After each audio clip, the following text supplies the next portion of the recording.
2001년 12월 저녁 아이오와주 에알리에 있는 주택가에서 여러 발의 총성이 울렸습니다.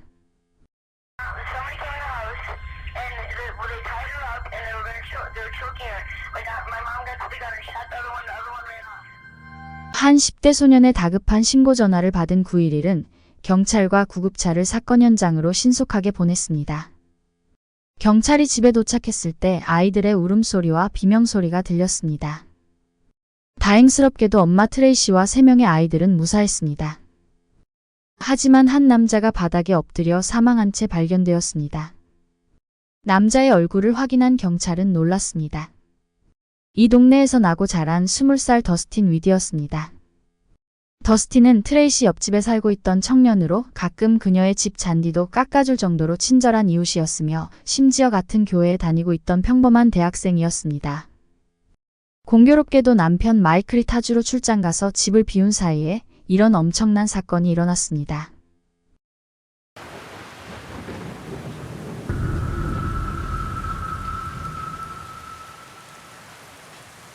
트레이시 리턴은 1966년 5월에 시카고에서 태어났습니다. 똑똑했던 트레이시는 학업적으로도 우수했으며 장학금을 받고 시카고에 있는 대학 방사선학과에 입학했습니다. 1987년 21살 트레이시는 의대생인 존 피트먼을 만났습니다. 존은 총명하고 아름다운 트레이시에 푹 빠지게 됩니다. 반려동물로 여럿 강아지들과 고양이들을 키우고 있었던 존은 무엇보다 동물을 사랑하고 그리고 소소한 일상에서 행복을 찾을 수 있는 긍정적인 여자친구를 항상 원했습니다. 트레이시가 존이 그토록 꿈에 그려왔던 이상형에 완벽하게 부합하는 여자였습니다. 둘은 불같은 사랑을 하고 남들이 부러워하는 연인 사이로 지내다가 1988년 결혼했습니다. 존은 덴버에 있는 병원에서 레지던트로 채용되었기 때문에 신혼부부는 이사를 가게 되었습니다. 덴버는 존의 부모와 형제들이 살고 있는 곳이었습니다. 자연스럽게 신혼부부와 존의 부모가 서로 집에 자주 왕래하면서 지내고 있었습니다. 그리고 어느 날 존의 부모 집에서 이상한 일이 벌어졌습니다. 존의 부모 둘 다 신용카드가 도난당했고 몇백만 원씩 누군가에 의해 쓰여졌습니다. 시부모는 트레이시를 의심했습니다. 하지만 존은 트레이시가 그럴 리가 없다며 생사람을 잡지 말라며 부모에게 도리어 화를 냈습니다. 그렇게 존은 아내를 의심하는 부모와 형제들과 사이가 멀어졌고 결국 인연을 끊었습니다. 그 후 존은 병원에서 주에 120시간을 일하며 바쁘게 지내고 있었습니다. 트레이시는 존이 자기를 더 이상 사랑하지 않고 소홀하게 대한다며 불만을 쏟아냈고 둘은 하루가 멀다 하고 매일같이 싸우게 되었습니다. 어김없이 싸우고 있었던 어느 날 트레이시가 갑자기 위층에 올라가더니 권총을 들고 아래층에 와서 존을 총으로 겨누었습니다. 놀란 존은 집 밖으로 뛰쳐나갔고 한 발의 총성이 집 안에서 울렸습니다. 겁을 먹은 존은 트레이시가 제정신이 아니라는 생각이 들었으며 바로 경찰에 신고했습니다. 총기 난사 혐의로 기소된 트레이시는 6개월 동안 심리치료를 명령받았습니다. 1990년 아들 버트가 태어났지만 나빠진 부부 사이는 좀처럼 회복되기 힘들었습니다. 1992년 존이 병원을 옮기게 되면서 가족은 시카고로 이사를 가야 했습니다. 존이 먼저 시카고에 가서 혼자 생활하고 있었고 트레이시가 이삿짐을 싸서 보낸 후 존이 총각 때부터 키우고 있었던 2마리의 강아지와 3마리의 고양이를 차에 태워 시카고에 데려오기로 했습니다. 하지만 시카고에 도착한 차에는 강아지들과 고양이들의 모습은 보이지 않았고 트레이시와 아들 버트만 타고 있었습니다. 그의 반려동물들이 어디 있냐는 질문에 오는 길에 고속도로 휴게실에서 도둑을 맞았다고 트레이시가 울면서 말했습니다. 며칠 후 사랑하는 반려동물들을 잃고 슬퍼하고 있던 존에게 덴버에서 이웃으로 지내던 사람한테서 연락이 왔습니다. 존이 키웠던 고양이들이 길거리에서 지내고 있는 것 같다는 연락이었습니다. 존은 트레이시가 동물들을 버렸다고 믿었습니다. 그러던 어느 날 트레이시가 존의 생명보험료를 올리고 싶어 한다는 사실을 알게 되었을 때 그는 불안한 생각이 들기 시작했습니다. 트레이시와 4년이라는 시간을 보내면서 존은 그녀가 자신의 이익을 위해서라면 어떤 짓도 할 수 있다는 것을 알았기 때문입니다. 존은 사설 탐정을 고용해서 그녀의 뒤를 쫓게 했습니다. 사설 탐정은 트레이시의 뒤를 밀착 추적하면서 그녀의 하루 행적을 꼼꼼하게 기록했습니다. 그리고 그녀가 외도를 하고 있다는 사실을 발견했습니다. 어느 날 병원에서 일하고 있던 존은 트레이시에게 전화를 받았습니다. 그녀는 존에게 급하게 할 얘기가 있다며 아파트로 빨리 오라고 했습니다. 뭔가 큰일이 난 것 같아 서둘러 나갈 준비를 하던 존은 갑자기 불길한 예감이 들었습니다. 그리고 고용한 사설 탐정에게 전화를 걸어 트레이시가 어디 있는지 물었습니다. 존은 아파트에서 트레이시가 기다리고 있다고 말하자 탐정은 트레이시가 지금 아파트와 전혀 상관없는 곳에 있다며 뭔가 음모를 꾸미고 있는 것 같다며 아파트에 가지 말라고 말합니다. 그 뒤 그들의 결혼 생활은 끝이 났습니다. 1996년 이혼한 후에도 양육권 때문에 힘든 싸움은 계속되었습니다. 트레이시는 존이 아들 버트를 상대로 아동학대와 성적 학대를 했다고 거짓으로 진술했습니다. 결국 트레이시가 양육권자로 지정되었고 존은 양육비로 한 달에 250만 원을 지급하게 되었습니다. 1997년 트레이시는 인터넷으로 한 남자를 알게 됩니다. 호주 출신의 사업가 마이클 로버츠와 깊은 관계로 발전합니다.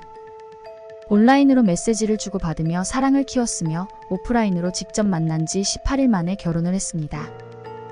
인생의 반려자를 만났다고 생각한 마이클은 호주를 떠나 미국으로 와서 그녀와 가정을 꾸렸습니다. 트레이시는 마이클에게 전 남편 존이 얼마나 나쁜 남자인지를 세뇌시켰습니다.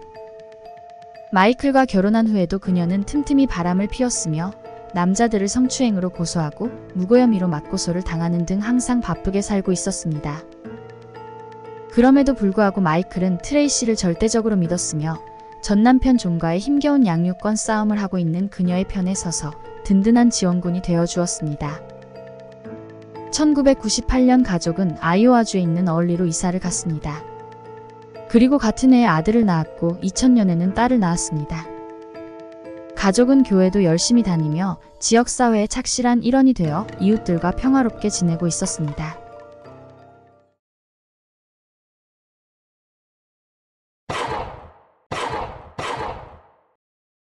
신고를 받은 경찰은 사건 현장인 트레이시 집에 도착했습니다. 집안에는 옆집 대학생 더스틴 위디가 바닥에 엎드린 채 사망해 있었습니다. 더스틴의 몸에는 9발의 총상이 발견되었습니다. 충격을 받은 트레이시는 호흡곤란을 호소했으며 구급차에 태워져 병원에 옮겨졌습니다. 그녀의 목에는 졸린 것 같은 선명한 빨간 줄자국이 있었습니다. 트레이시는 병원 침실에 누워서 집안에서 벌어진 끔찍한 사건을 꽤 자세하게 이렇게 진술했습니다. 남편은 비즈니스로 타주로 출장을 갔기 때문에 집을 비운 상태였어요. 막내딸 메이슨을 목욕시키고 있었는데 현관에서 수상한 소리가 들렸습니다. 불길한 예감이 들어 재빨리 애들만 방 안에 넣고 안에서 문을 잠그게 했습니다. 문을 닫자마자 뒤에서 누군가 내 머리채를 잡고 질질 끌고 복도로 갔어요. 그 남자가 바로 이웃집 아들 더스틴이었고 처음 본 남자도 같이 있었습니다. 두 남자는 저를 붙잡고 팬티 스타킹으로 목을 조르기 시작했고 그만 정신을 잃고 말았습니다. 잠시 후 아이들 비명 소리에 정신이 들었는데 두 침입자들이 아이들이 있는 방으로 들어가기 위해 발로 문을 차고 있었어요. 저는 그 틈을 타서 재빨리 총기 금고로 달려갔습니다. 떨리는 손으로 여러 번의 실패 끝에 잠금 해제를 성공했고 금고에서 총을 꺼냈어요. 트레이시는 아이들을 구하기 위해서 총을 쐈다고 합니다. 정신없이 쏘다 보니 더스틴은 죽어 있었고 다른 남자는 도망갔다고 말합니다. 이웃에 살고 있었던 더스틴은 범죄 기록이 없었으며 내성적이고 순한 성격을 가진 평범한 청년이었습니다. 그리고 더스틴 엄마는 마이클 회사에서 일하고 있었습니다. 두 남자는 어두워지기도 전에 타고 온 차를 집 앞에 당당하게 세우고 너무 쉽게 집 안에 들어왔으며 집에는 꽤 비싼 물건들이 있었는데도 그들은 거들떠보지도 않았습니다. 이상하다고 생각하고 있던 수사관에게 트레이시는 자기가 목적이었던 것 같다고 귀뜸을 해줍니다.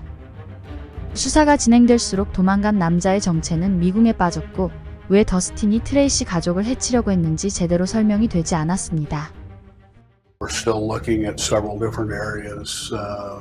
Again, we still have no clue who that second party was in the house that night. 더스틴의 몸에는 9발의 총상이 있었고 그 중에 3발의 총상은 더스틴의 머리에서 발견되었습니다.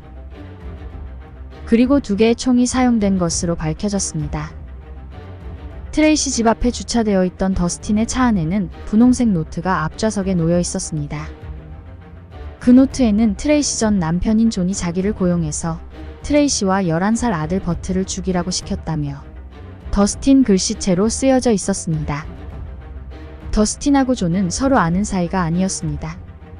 설사 둘이 알고 있던 사이였더라도 의사로 잘 나가고 있던 존이 20살의 시골 청년에게 전처 트레이시를 죽여달라고 부탁할 리가 없었습니다. 하지만 트레이시는 끝까지 존이 살인 청탁을 했을 거라고 주장했습니다. 수사 결과 전 남편 존은 이 사건과 아무런 관계가 없는 것으로 밝혀졌습니다. 트레이시의 진술은 의심스러운 점이 있었으나 목이 빨갛게 졸린 상황에서도 아이들을 구한 용감한 엄마를 더 이상 추궁하는 게 어려웠나 봅니다. 아내의 말을 절대적으로 믿었던 마이클은 도망간 범인을 잡기 위해 현상금 1,000만 원을 걸었습니다. 사실 평상시에 더스틴을 친구라고 생각했던 마이클은 큰 충격을 받았습니다. 그가 이런 나쁜 짓을 할 사람으로 보이지 않았기 때문입니다. 트레이시는 만나는 사람들마다 그날 있었던 일에 대해서 무슨 영웅담처럼 말하고 다녔습니다. 두 남자들이 자기의 목을 조르고 위협했지만 아이들을 생각하니 초인적인 힘이 절로 생겼고 결국 용감하게 가족을 구했다는 식이었습니다. 심지어 그녀는 스톰 레이크 타임즈라는 지역 신문사의 자진해서 찾아갔습니다. There's this person who's still out there, and as a mother, I have a natural instinct to want to protect my children. 자신이 마치 영웅이라도 된 것처럼 행동했습니다. 엄마를 많이 사랑하는 첫째 아들 버트는 엄마의 진술을 완벽하게 뒷받침해줍니다. 트레이시는 자녀들을 보호하기 위해서 악당 더스틴을 죽인 영웅이 되었습니다. 정황상 수상한 점이 많았는데도 불구하고 경찰은 더 이상 수사를 하지 않았고 사건은 정당 방위로 수사는 종결되었습니다. 사건 발생 1년 후인 추수감사절날 대부분의 가족들이 모여 칠면조를 먹으며 즐거운 시간을 보내고 있던 시간에 한 중년의 남자가 더스틴 묘지 옆에서 스스로 목숨을 끊었습니다. 그 남자는 더스틴의 아버지 브렛이었습니다. 그는 아들을 잃고 매일 울면서 아들을 그리워했습니다. 브렛의 시신 옆에는 아들이 보고 싶다는 쪽지가 있었습니다. 2003년 더스틴 어머니는 트레이시가 아들에게 억울하게 누명을 씌우고 죽였다며 소송을 했지만 2005년에 기각되었습니다.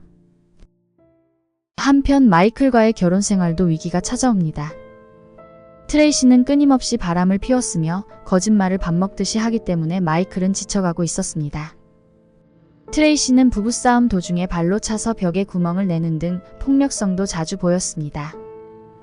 부부싸움으로 경찰이 오게 되면 그녀는 갖은 거짓말을 해서 마이클이 잡혀가게 했습니다. 시간이 지날수록 그녀의 본 모습을 알게 된 마이클은 더스틴 사건에 대해 심각하게 아내를 의심하기 시작했습니다. 그리고 경찰서로 가서 그 사건을 다시 수사해 줄 것을 조심스럽게 요청했습니다. Under her statement, Sure. no indication that there ever was a second guy. Haven't you got forensics to back that up? Not yet. Really? Absolutely. And fingerprints, no straight fingerprints to indicate a second guy. 더 이상 트레이시와의 결혼 생활이 힘들었던 마이클은 2004년 이혼 소송을 합니다. 이번에도 물론 트레이시는 양육권을 가지기 위해서 마이클이 가정폭력과 아동학대를 했다고 허위 주장을 합니다. 하지만 이것만으로 충분하지 않았던 트레이시는 아주 악의적인 아이디어가 떠올랐습니다. 그리고 그 아이디어를 실천하기 위해 경찰서로 찾아갔습니다. 더스틴에게 자기를 죽이라고 청부한 배우가 아무래도 존이 아니라 마이클인 것 같다라고 수사관에게 말합니다. 사건 당일 마이클이 출장을 가서 집을 비운 것도 매우 의심스럽다고 덧붙입니다. 수사관이 그녀의 말을 믿지 않는 것처럼 보이자 마이클이 잠을 자면서 모든 게 다 내가 꾸민 일이고 더스틴에게 죽이라고 시켰다 라고 잠꼬대를 하는 말을 들었다고 주장했습니다. 사실 수사관은 더 이상 그녀를 믿지 않았습니다. 트레이시는 공문서 위조 혐의로 보호관찰 중이었기 때문입니다. 2009년 검사의 재수사 요청으로 2001년 12월 13일에 일어났던 더스틴 사망 사건을 경찰은 재수사에 착수했습니다. 최첨단 수사 방식을 이용해 사건 모습을 재현 분석한 결과 트레이시가 무고한 더스틴을 살해한 것으로 밝혀졌습니다. 사건 당일 더스틴이 강제로 집에 침입한 흔적이 없었으며 무엇보다 트레이시가 주장하는 제2의 남자는 존재하지도 않았습니다. 그리고 트레이시가 정당 방위로 더스틴을 총으로 쐈다고 주장했지만 더스틴이 누워있던 상태에서 뒤통수에 총을 맞은 것으로 결과가 나왔습니다. 이것은 명백한 살인입니다. 그리고 더스틴은 아무 무기도 없이 집안에 들어왔습니다. 2011년 7월 27일 트레이시 리턴은 더스틴 위드를 살인한 혐의로 체포되었습니다. Yesterday, Iowa law enforcement arrested 45-year-old Tracy Ann Richter Roberts for the 2001 death of 20-year-old Dustin Weedy in early Iowa. Investigators believe the shooting was premeditated murder. 재판은 2011년 10월 26일에 열렸습니다. 조사 결과에 따르면 10년 전 트레이시는 더스틴을 유인해서 그의 머리에 총을 겨누고 존 피트맨이 살해를 의뢰했다고 쓰게 했습니다. 그렇게 강제로 쓰게 한 후 그녀는 노트를 더스틴의 차 앞좌석에 올려놓았습니다. 그리고 총으로 더스틴을 쏜 후 10분 후에 그가 확실히 죽었는지 확인하기 위해서 두 번째 총으로 그의 머리를 여러 번 쐈습니다. 트레이시는 존을 함정에 빠뜨리기 위해서 계획적으로 더스틴을 살인한 것으로 밝혀졌습니다. 마이클은 트레이시가 자신을 죽일지도 모른다는 두려운 생각을 항상 가지고 살았다고 말합니다. Tracy assaulted me, physically assaulted me, and I told her at that point I was going to file for divorce, attempted to murder me. Several times.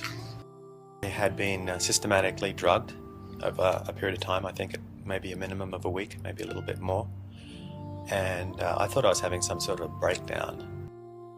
2011년 12월 5일 트레이시는 종신형을 선고받았습니다. 마이클은 두 아이들을 데리고 지옥 같았던 미국을 떠나 고향인 호주로 가서 평화롭게 살고 있습니다. 영상 제작에 힘을 보태주실 분들은 구독, 좋아요, 알림 설정 잊지 마세요.